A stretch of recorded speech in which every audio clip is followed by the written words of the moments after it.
A single rack of next-generation artificial intelligence hardware now demands up to 140 kilowatts of continuous power.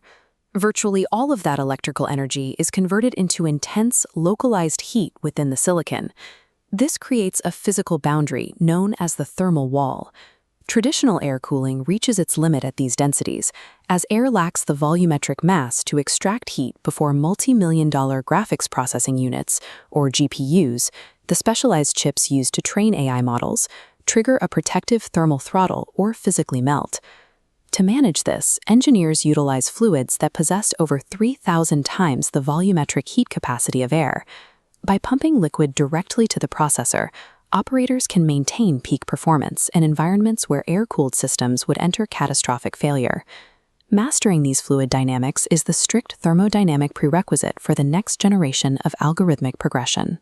This physical mandate has triggered a massive capital expenditure supercycle. Hyperscalers are abandoning legacy air-cooled facilities and investing billions into mandatory liquid retrofits to support the Blackwell and Rubin hardware architectures. Vertiv Holdings has positioned itself as the physical layer architect of this transition. The company engineers the mission-critical cooling loops required to keep these gigawatt-scale AI factories operational. This pivot altered Vertiv's financial baseline. Between 2022 and 2025, the company's operating margins expanded from roughly 7% to over 20%, supported by a record $15 billion order backlog. This margin expansion tracks the geometric shift in data center design. As the cooling mechanism moves from the room's perimeter to the silicon surface, the infrastructure provider captures a larger, more integrated share of the facility's total value. Traditional air cooling is a decoupled architecture. Perimeter air handlers blow cold air through a room, acting as a general utility.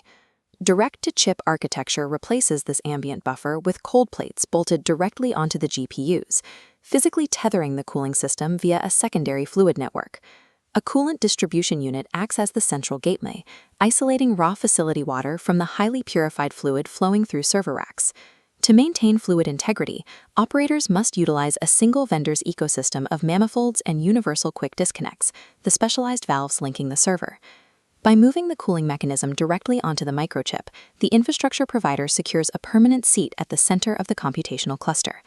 Maintaining a legacy air-cooled room is modular. A technician can unbolt an air conditioner and replace it with a competitor's unit without ever touching a server or disrupting an active workload. Switching liquid cooling vendors requires an invasive rip and replace sequence. This demands powering down the IT load, draining the dielectric fluids, swapping out the pressurized manifolds, and performing weeks of rigorous pressure testing to prevent catastrophic leaks. These switching costs include tens of thousands of dollars in stranded capital per rack. For hyperscalers, the even greater penalty is the operational downtime of an AI cluster that generates hundreds of thousands of dollars in revenue every hour. The risk of induced downtime secures the incumbent vendor's position for the entire 5 to 7 year lifespan of the hardware. Direct-to-chip architecture brings pressurized fluids mere millimeters away from sensitive silicon. This proximity creates anatomical vulnerabilities, where a single failed seal or a microscopic clog can result in the immediate destruction of the hardware.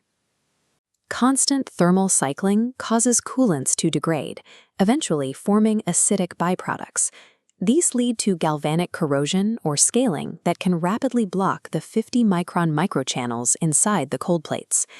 This chemical complexity transitions data center maintenance from general labor to specialized fluid systems engineering.